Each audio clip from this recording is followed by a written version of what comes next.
So financial statements with adjustments. Adjustments meaning we have discussed already. I will not spare time for that. Adjustments are nothing than that these are simply unrecorded transactions which need to be recorded in your financial statements, which need to be recorded in your books of accounts. But due to their nature, these transactions remain unrecorded because of some reason in your books of accounts. So that's why it may be an error also, it may be the nature of the transaction also, like closing stock. You can never account for closing stock during the financial year. Only after closing your financial year, you will be able to know about your value of closing stock. So that is the nature of the transaction. We can't help it. So we have to account for it while we are preparing our financial statements for that year. So that's why it becomes an adjustment. And that is the reason that in almost all questions you are finding closing stock outside the trial balance. Am I correct?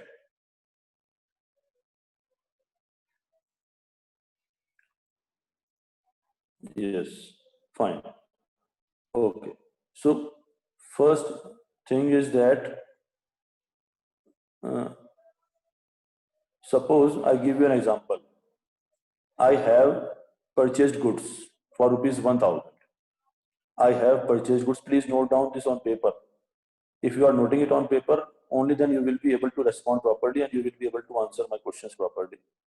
My transaction is goods purchased rupees 1000. Now tell me its journal entry. Goods purchased rupees 1000. What is the journal entry for this to be recorded?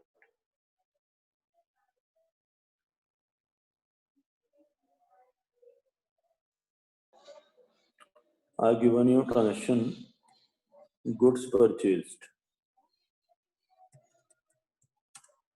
rupees 1000 and the journal entry will be purchase account debit to cash account. Purchase account debit to cash account. Now, suppose I have recorded this transaction. Please listen each and everything carefully. Suppose I have recorded this transaction. So, after recording this transaction, I will prepare ledger accounts. Am I correct?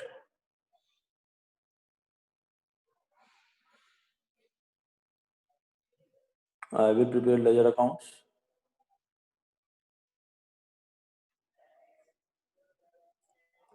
Let me show you how I will be preparing ledger accounts.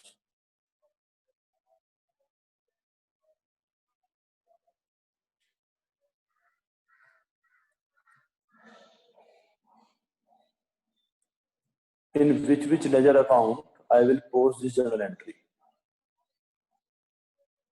In which ledger account I will be posting this journal entry. Can you name these ledger accounts?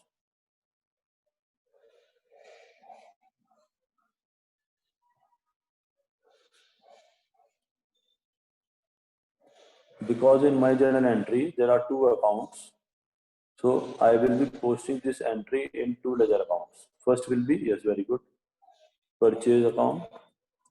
Yes, very good. And second will be, yes, very good, very good, very good, very good. Second will be cash account. I hope each and everyone is clear about this. Now, can you tell me the left hand side is which side? Debit side or credit side? Left hand side will be the debit side or credit side? Yes, very good. Yes, very good, very good, very good, very good. And the right hand side will be credit side. Right hand side will be credit side. Okay. Now I am giving a revision of ledger posting also simultaneously.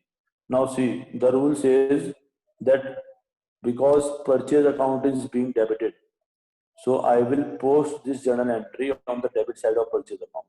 Means here, I will put a mark here so that you will be able to understand the location. And because cash account is being credited, that's why I will write this entry on the credit side of cash account here. Yes, location is clear, where to write. Each and everyone is clear now that I should write entry here. Now, next question is what to write. So, what I will be writing, because purchase account is being debited, so leave all completely debit part you leave. Total debit part you can leave. And whatever is on the credit in the entry, that you will be writing here on the debit side. So here I will be writing to cash account.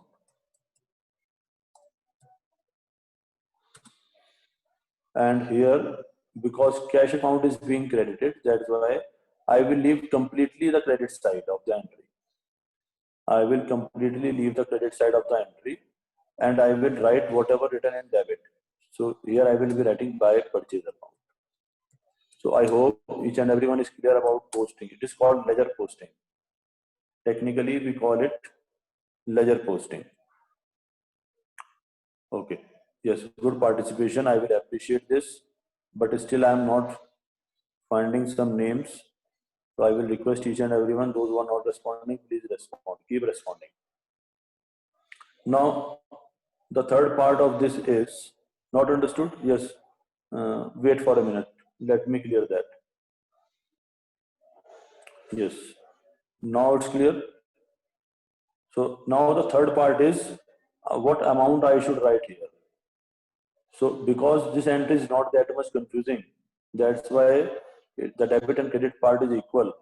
So there will be no chance of confusion. But if somehow it becomes three account in the same entry or more than three account in the same entry, then sometimes we get confused about the amounts. So the rule says that here you will write the amount of purchase. What I am writing 1000 here, this 1000 is the amount which is written against purchase in the journal entry. I will put them in a color so that you will be, this 1000 I am writing, not cash one. In some entries, the amounts will be more, so that's why this rule should be clear to you. And this 1000 I will be writing in cash. This 1000 I will be writing in cash.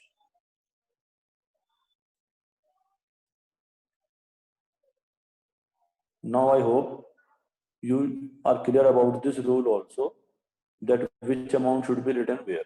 So in whichever account you are writing the amount will be written against that account in the journal entry, that amount will come. That's why I have given it two colors. Now with the help of colors, you will be able to understand which amount should go in which account. Cash amount will go in cash account, purchase amount will go in purchase account. It is not important what is written here. The importance is of this account, what is written here. That amount will come here. Yes, many have not confirmed with that, yes, they are clear about this rule.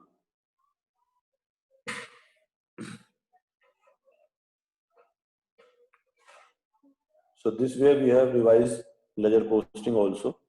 Now, can you tell me what type of account purchase account is?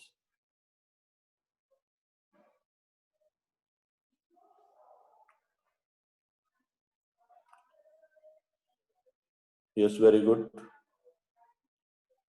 What type of account purchase account is?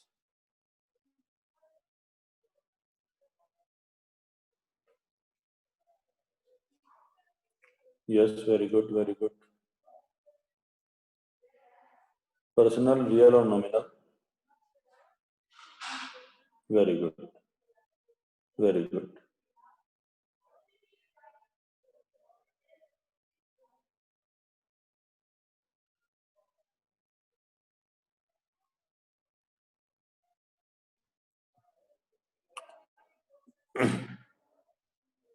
Okay. So purchase is a nominal account and it is an expense for you. Am I correct? It is an expense for you.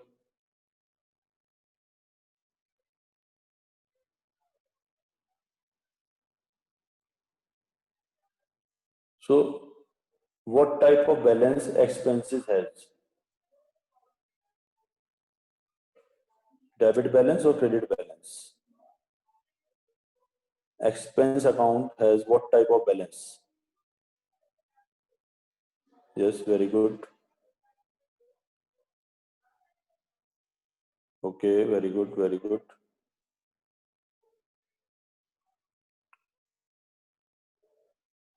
Expenses always have debit balance. Expenses always have debit balance. If you don't know, please note down these rules also. Revise them in the evening. It is very important. That's why I'm spending so much time on these. Expenses have always debit balance. Incomes always have credit balance. Assets always have debit balance.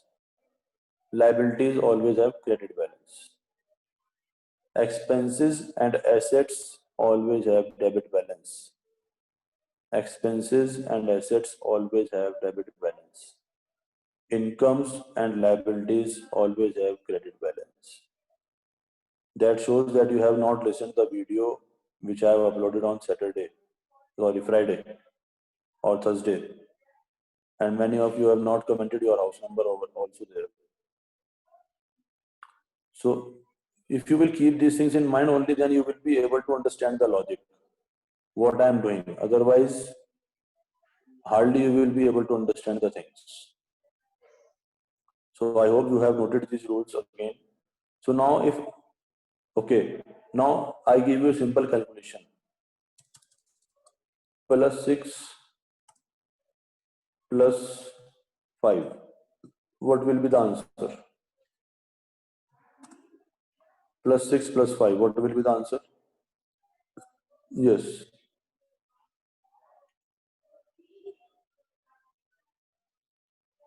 6 plus 5. Yes. 11. So it means if I am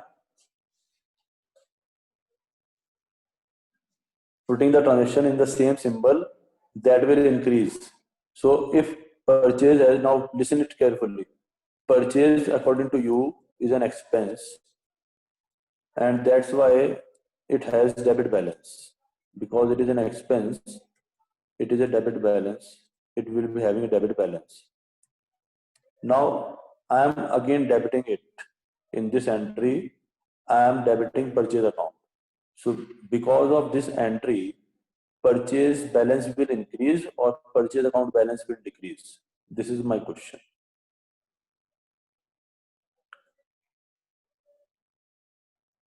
Purchase account balance will increase or purchase account balance will decrease?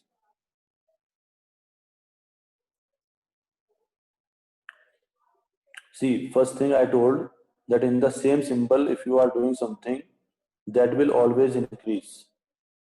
Like plus 6 plus 5 will be 11. That are same symbol. Both the numbers are having same symbol. So that's why it is increasing. Then I told that we have discussed that purchase account is an expense, and that's why it is having debit balance. Purchase always will have debit balance. After knowing this, I have done this entry, purchase account debit to cash account. So in this entry also, I am debiting the purchase account. So due to this entry, the balance of purchase account will increase or decrease? That is my question. Whatever you can answer, answer please. If you cannot answer even, then comment in the chat box. If you are not able to understand the question, let me know that yes, very good answers you are giving, correct answers you are giving. See, these all will increase your clarity in this chapter. That's why I am investing full lecture in this small topic. What I want to make you understand, please respond fast that I will further proceed.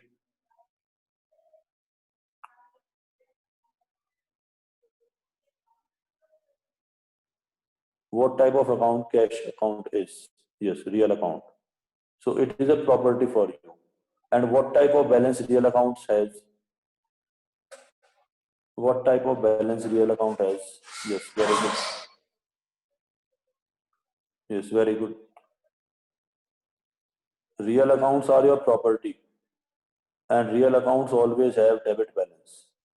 Real accounts always have debit balance. Real accounts always have debit balance. Note down these points somewhere, practice them daily. Otherwise, it is very difficult. Now, when real accounts have debit balance and I am crediting the cash account, listen to the question again carefully. Real accounts should have a debit balance and I am crediting a real account. I am crediting the cash account. Then, due to this entry, cash account balance will increase or cash account balance will decrease. Yes, very good.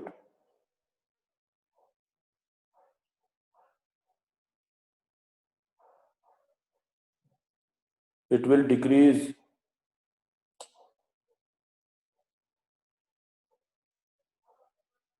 It will decrease because real account balance is debit. I am doing it credit. Opposite symbols I am using. That's why it will decrease.